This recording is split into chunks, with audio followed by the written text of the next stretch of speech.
ఓం శాంతి 29/7/2026 సాకార ఈశ్వరీయ మధుర మహావాక్యాలు.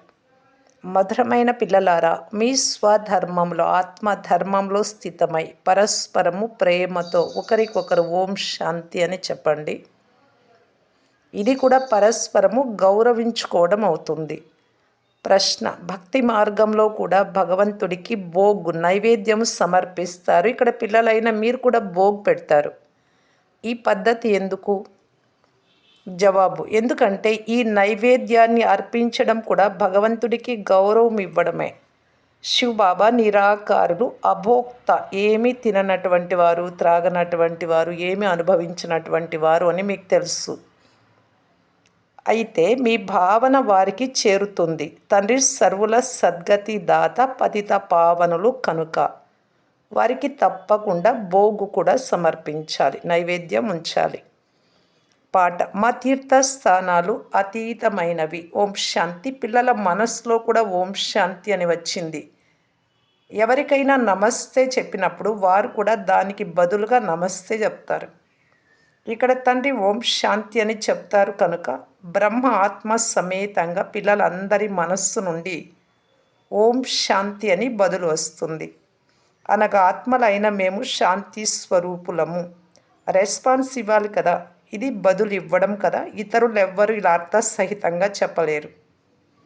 జ్ఞాన సూర్యుడైన తండ్రి కూడా ఓం శాంతి చెప్తారు. జ్ఞానచంద్రుడు బ్రహ్మ కూడా ఓం శాంతి అని చెప్తారు. మరియు జ్ఞాన నక్షత్రాలైన మీరు ఆత్మలు కూడా ఓం శాంతి అని బదులిస్తారు. మీరు నక్షత్రాలు అని అన్నప్పుడు అందులో అందరూ వచ్చేస్తారు. మేము శాంతి స్వరూపులము, శాంతిధామ నివాసులము అని ఇప్పుడు పిల్లలైన మీకు మీ స్వధర్మం గురించి తెలిసింది, నమ్మకం కలిగింది. ఆత్మల గురించి మీరు చాలా బాగా తెలుసుకున్నారు. మహానాత్మ, పాపాత్మ అని కూడా అంటారు. ఆత్మనే ఒక శరీరాన్ని వదిలి మరొకటి తీసుకుంటుంది. కానీ ఆత్మ యొక్క యథార్థ పరిచయం ఎవ్వరికీ తెలియదు. మనమంతా ఆత్మలము, చాలా సూక్ష్మమైన వారము. 84 జన్మల పాత్రను అభినయిస్తాము. ఈ విషయాలు మీకు ఇంతకు ముందు తెలియదు, ఇతరులకు కూడా తెలిసేది కాదు. ఇప్పుడు మీరు సన్ముఖంలో కూర్చొని ఉన్నారు. తండ్రిని మీ వారిగా చేసుకుంటారు. వారసత్వం తీసుకునేందుకు పిల్లలు తండ్రిని తమ వారిగా చేసుకుంటారు. మన అనంతమైన తండ్రి బ్రహ్మ తనువులో వచ్చి ఉన్నారు అని, బ్రహ్మ తనువులోనే వచ్చి ఆది సనాతన దేవి దేవత ధర్మాన్ని స్థాపన చేస్తారు అని పిల్లలైనా మీకు తెలుసు. కల్పక్రితం కూడా ఆది సనాతన దేవి దేవత ధర్మము అనగా సూర్యవంశీ రాజధాని స్థాపన జరిగింది. ఈ స్థాపనా కార్యాన్ని కల్పకల్పము తండ్రియే వచ్చి చేస్తారు. వారిని భగవంతుడు అని అంటారు. దుఃఖాన్ని హరించండి, సుఖమునివ్వండి అని వారిని వేడుకుంటారు. సుఖము లభించినప్పుడు వేడుకునే అవసరం ఉండదు. ఎవరు ఎవరిని వేడుకున్నా వినేది తండ్రే. అల్పకాలిక ప్రాప్తి అయినా సదాకాలిక ప్రాప్తి ఇప్పుడైనా ఇచ్చేది శివబాబా మాత్రమే. ఎందుకంటే సర్వాత్మలకు తండ్రి, ధర్మస్థాపకులకు కూడా తండ్రి ఆయనే కనుక. తండ్రి సర్వస్వాన్ని ఇచ్చి వెళ్తారు కనుక సత్యుగంలో ఎవ్వరూ తండ్రిని స్మృతి చెయ్యరు. పిల్లలను నేను సుఖధామానికి అధికారులుగా చేస్తాను అని తండ్రి చెప్తారు. ఈ తండ్రి ద్వారా మళ్ళీ సుఖధామ వారసత్వాన్ని తీసుకుంటున్నాము అని పిల్లలైన మీకు తెలుసు. అనంతమైన తండ్రి నుండి అనంతమైన సుఖాన్ని తీసుకుంటారు. భక్తి మార్గం ఎలా నడుస్తుందో, మనుష్య సృష్టిరూపి వృక్షం యొక్క ఉత్పత్తి, పాలన, వినాశనం ఎలా జరుగుతుందో, డ్రామా ఆది మధ్య అంత్యాలు ఏమిటో మీకు వివరించబడుతుంది. ఇది సాకార ప్రపంచం, అది నిరాకార ప్రపంచం. మనం పూర్తి అర్ధకల్పం భక్తి చేశాము అని మీకు తెలిసింది. ఇప్పుడు కలియుగ అంత సమయం వారసత్వం సంగమ యుగంలోనే లభిస్తుంది. ఈ విషయాలు మీరు బాగా అర్థం చేసుకోవాలి. ఇప్పుడు మనం సంగమ యుగంలో ఉన్నాము అని పిల్లలైన మీరు మాత్రమే అర్థం చేసుకున్నారు. మీరు పరిచయం ఇచ్చినంత వరకు ఇతరులు ఎవ్వరూ తెలుసుకోలేరు. పాత ప్రపంచం పరివర్తనై క్రొత్తదై వచ్చినప్పుడు సంగమ యుగం తప్పకుండా వస్తుంది. ఇది పాత ప్రపంచము, దీనిని ఇనుప యుగం అని అంటారు. మొట్టమొదట ప్రపంచమంతటా ఒకే ధర్మం ఉండేది అని కూడా మీకు తెలుసు. క్రొత్త ప్రపంచంలో కేవలం భారత ఖండం మాత్రమే ఉంటుంది. కొద్దిమంది మనుషులు మాత్రమే ఉంటారు. ఆ క్రొత్త ప్రపంచాన్ని స్వర్గం అని అంటారు. క్రొత్త ప్రపంచంలో క్రొత్త భారతదేశం ఉండేది అని దీని ద్వారా రుజువు అవుతుంది. ఇప్పుడు పాత ప్రపంచంలో పాత భారతదేశం ఉంది. క్రొత్త ప్రపంచం, క్రొత్త భారతదేశం, క్రొత్త ఢిల్లీ కావాలి అని గాంధీ కూడా అనేవారు.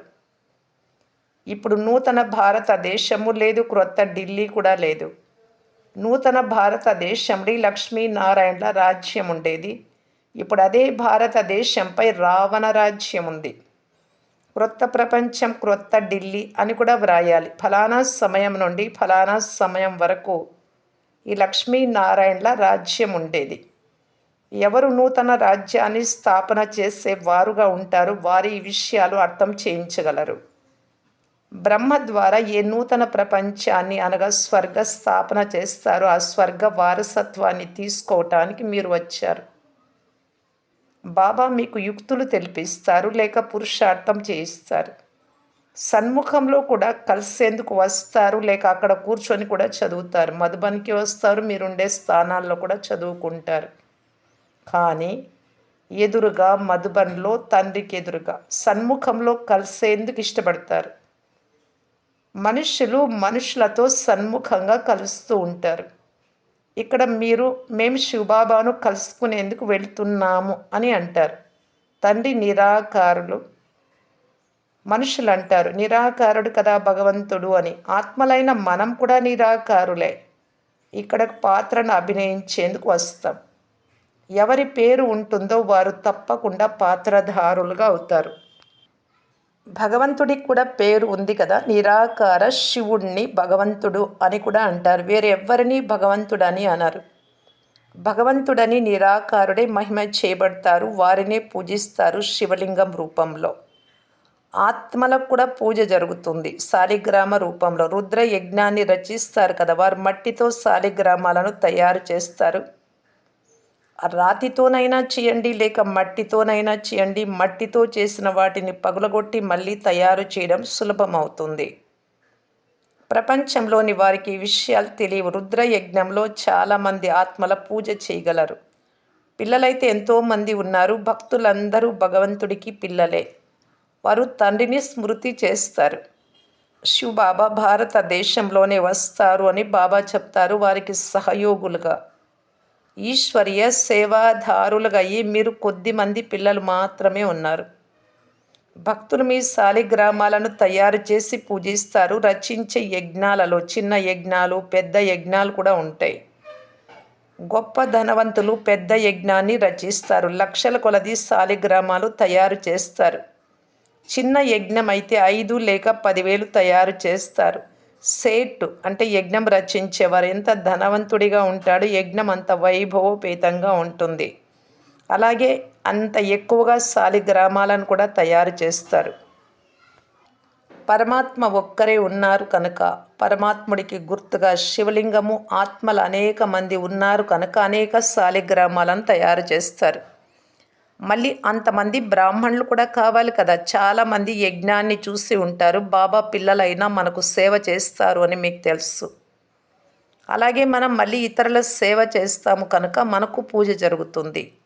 ఇప్పుడు మీరు పూజ్యులుగా అవుతారు. బాబా మీరు సదా పూజ్యులు, మమ్ములను కూడా పూజ్యులుగా చేస్తున్నారు అని మీ ఆత్మ చెప్తుంది. పూజ్యాత్మలైన మీరు శరీరాన్ని తీసుకున్నప్పుడు మిమ్మల్ని పూజ్య దేవి దేవతలు అని అంటారు. ఆత్మనే పూజ్యంగా లేక పూజారిగా అవుతుంది. బాబా ఒక్కసారి మాత్రమే వస్తారు. తర్వాత ఎప్పుడూ బాబా ఆత్మలను చదివించడం జరగదు. ఆత్మనే వింటుంది. ఆత్మ ఎలా శరీరం ద్వారా వింటుందో అలా పరంపిత పరమాత్మ సుప్రీం ఆత్మ కూడా శరీరాన్ని ఆధారంగా చేసుకొని బ్రహ్మ ద్వారా చెబుతారు, బ్రహ్మ ద్వారా వింటారు. బ్రహ్మ ద్వారా మీకు రాజయోగాన్ని నేర్పిస్తూ ఉన్నారు. తండ్రికి తమ శరీరం లేదు. బ్రహ్మ విష్ణు శంకరులకు కూడా తమ సూక్ష్మ శరీరాలు ఉన్నాయి. ఇక్కడ అందరికీ ప్రపంచంలో తమ తమ శరీరాలు ఉన్నాయి, ఒక్క నిరాకార తండ్రికి తప్ప. ఇది సాకార ప్రపంచం. శివబాబా నిరాకారుడు. వారు జ్ఞాన సాగరులు, సుఖ సాగరులు, ప్రేమ సాగరులు కూడా.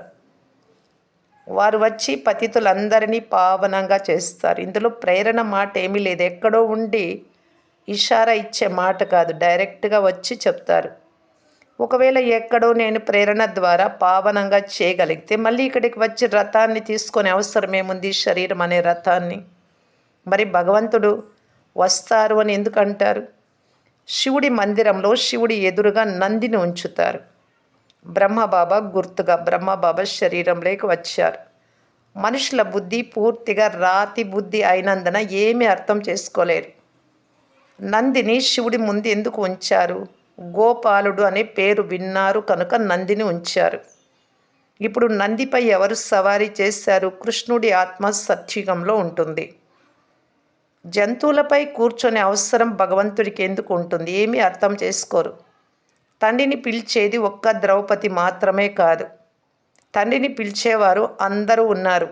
శ్రీకృష్ణుడు చీరలు ప్రసాదిస్తూ వెళ్ళాడు అని వారు ఒక నాటకాన్ని తయారు చేశారు.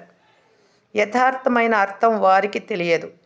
21 జన్మలకు మనము అపవిత్రతకు వశం అవ్వము అని ఇప్పుడు మీరు తెలుసుకున్నారు. తండ్రి మనల్ని పవిత్రంగా తయారు చేస్తారు 21 జన్మలకు. దానికి గుర్తుగా 21 చీరలు ఇచ్చాడు శ్రీకృష్ణుడు ద్రౌపదికి అంటారు వస్త్రాపహరణం సందర్భంలో. ఎక్కడి మాటలు ఎక్కడికి తీసుకెళ్లారు? భక్తి మార్గంలో అనేక కథలు ఉన్నాయి. ఈ కథలు మొదలైనవన్నీ అనాదిగా వస్తున్నాయి అని అంటారు. పునర్జన్మలు తీసుకుంటూ కథలు వింటూ వచ్చారు. అనాది అనగా ఏమిటో, ఎప్పటి నుండి ప్రారంభమైందో తెలియదు. రావణ రాజ్యం ప్రారంభమై నుండి అయినప్పటి నుండి కథలు ఇలాంటివి, శాస్త్రాలు, భక్తి ఇది. అయితే రావణ రాజ్యం ఎప్పటి నుండి ప్రారంభమవుతుందో కూడా తెలియదు. దానిని గురించిన వర్ణన ఏమీ లేదు. మీరు ఎంత సేవ చేస్తారు? ఆ సూర్య, చంద్ర, నక్షత్రాలు మొదలైనవి ఉండనే ఉన్నాయి. సత్యుగంలో కూడా ఉంటాయి, ఇప్పుడు కూడా ఉన్నాయి. వాటిలో మార్పులు చేర్పులు ఉండవు. ఇప్పుడు మీరు భారతదేశాన్ని మళ్ళీ అంధకారం నుండి, అజ్ఞానం నుండి వెలికి తీసి ప్రకాశంలోకి అంటే జ్ఞానంలోకి తీసుకొని రావడానికి నిమిత్తమయ్యారు. భక్తి మార్గాన్ని అంధకార మార్గం అని అంటారు. భూమిపై నక్షత్రాలు అనే మహిమ మీకుంది. ధరతీకే సితారే, ఆకాశ నక్షత్రాలు అవి. మీరు భూమిపైన ఉండే నక్షత్రాల ఆత్మలు. అంటే నక్షత్రాలు ఉంటే సూర్య చంద్రులు కూడా ఉండాలి. ఇక్కడ నక్షత్రాలు మీరు ఉన్నారు, శివబాబా జ్ఞానసూర్యుడు, జ్ఞానచంద్రుడు బ్రహ్మబాబా ఉన్నారు. ఇది మీ ఆత్మిక తీర్థస్థానం. ఇప్పుడు మీరు ఎటువంటి యాత్రకు వెళ్తున్నారు అంటే అక్కడి నుండి మళ్ళీ ఈ మృత్యులోకంలోకి తిరిగి రారు. ఇప్పుడు ఇది మృత్యులోకం, మళ్ళీ అక్కడే అమరలోకము ఉంటుంది. ద్వాపరయుగం నుండి మృత్యులోకం ప్రారంభమవుతుంది. ఇప్పుడు మీరు అమరలోకంలోకి వెళ్లేందుకు సత్యమైన అమర్కథ వింటున్నారు. మన యాత్ర భిన్నమైనది అని ఆత్మలైన మీరు అర్థం చేసుకున్నారు. మీరు ఇక్కడ కూర్చొని ఉండే యాత్ర చేసే పురుషార్థం చేస్తారు. స్మృతి ద్వారా మాత్రమే మీ వికర్మల వినాశనం అవుతాయి. వారు యాత్రలకు వెళ్తారు కానీ వికర్మల వినాశనం కావు.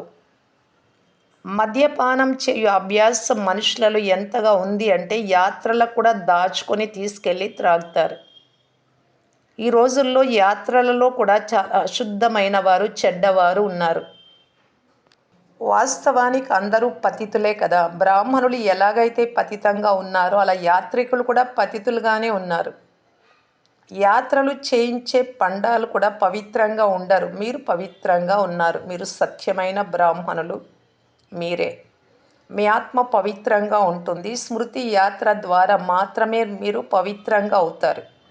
సతో ప్రధానంగా అవ్వాలి. బాబా మధురమైన పిల్లలారా అని పదే పదే చెప్తారు, వ్రాస్తారు. నన్ను స్మృతి చేస్తే తమో ప్రధానమైన మీరు సతో ప్రధాన ప్రపంచానికి అధికారులుగా అవుతారు అని శివబాబా ఆత్మలకు చెప్తారు. ఈ డైరెక్షన్ చాలా ముఖ్యమైనది, చాలా సహజమైనది. స్మృతి ద్వారా, తలంపు ద్వారా మాత్రమే వికర్మల వినాశనం అవుతాయి. స్మృతి చేయకుంటే వికర్మల వినాశనం కావు. శిక్షలు అనుభవించాల్సి వస్తుంది. బాబా చెప్తారు మీరు ఎక్కడికి వెళ్ళినా సంపాదన చేసుకోవచ్చు. కూర్చుంటూ, లేస్తూ, తింటూ, తిరుగుతూ తండ్రిని స్మృతి చెయ్యండి. మీకు సంపాదన జరుగుతుంది. చిన్న పిల్లలకైతే ఇంకా సులభం. ఇందులో ఏ అటెన్షన్ ఉంచే మాటే లేదు. శ్రీనాథ్ మందిరంలో శ్రీనాథుడి స్మృతిలో కూర్చుంటారు. భోగ్ పెట్టబడుతుంది. నిజానికి అది రాతి మూర్తియే కదా. మరి భోగ్ ఎవరికి పెట్టాలి? నైవేద్యం అధికారి అయిన ఒక్క శివబాబాకు మాత్రమే పెట్టాలి. సర్వుల సద్గతి దాత పతిత పావనులు వారు ఒక్కరు మాత్రమే. తండ్రి చెప్తారు, నేను స్వీకరించను, మీరు నన్ను నీళ్ల పాలతో అభిషేకిస్తారు. మరి ఈ భోగ్ ఎందుకు పెడతారు? నేను నిరాకారుడను, అభోక్తను. నన్ను ఎలా పూజిస్తారు? నా ముందు భోగ్ ఉంచుతారు. కానీ భక్తులు భోగ్ అంటే నైవేద్యం పెడతారు, మళ్ళీ వారే పంచుకొని తింటారు. శివబాబాకు భోగ్ తప్పకుండా పెట్టాలి అని మీకు తెలుసు. తర్వాత మీరు కూడా పంచుకొని తింటారు. ఇది వారికి గౌరవం ఇవ్వడం. మనం శివబాబాకు భోగ్ సమర్పిస్తాం. ఇది శివబాబా భండారం కదా. ఎవరి భండారమో వారికి భోగ్ తప్పక పెట్టాల్సి ఉంటుంది. భలే మీరు భోగ్ పెట్టినా తినేది పిల్లలైనా మీరే. ఈ బ్రహ్మ తింటారు, నేను తినను, కానీ భావం తెలుస్తుంది కదా. చాలా మంచి భోగ్ తయారు చేశారు అని అనేందుకు అవయవాలు ఉన్నాయి కదా. ఈ బ్రహ్మ తినగలడు. నేను ఉన్న ఈ శరీరం బ్రహ్మదే కదా. నేను కేవలం ఇతనిలో ప్రవేశిస్తాను. పిల్లలైన మిమ్ములను పతితుల నుండి పావనంగా చేసేందుకు ఇతడి నోటిని మాత్రమే ఉపయోగిస్తాను. గోముఖము అని కూడా అంటారు కదా. గోవులు కూడా ఉన్నాయి. ఇతని ద్వారానే మిమ్మల్ని దత్తు తీసుకుంటాను అని మీకు తెలుసు. వీరు తల్లి తండ్రి ఇరువురు అయ్యారు, కానీ మాతలను ఎలా సంభాలిస్తారు బ్రహ్మబాబా? అందువలన డ్రామా అనుసారం స్త్రీలను చూసుకోవటానికి సరస్వతిని నిమిత్తంగా ఉంచారు. మాతా గురు మహిమ కూడా ఉండాలి కదా. మొదటి నెంబర్ గురువుగా ఇతడు ప్రసిద్ధమయ్యాడు బ్రహ్మ. అందుకే గురు బ్రహ్మ అనే పదం సరిగ్గా ఉంది.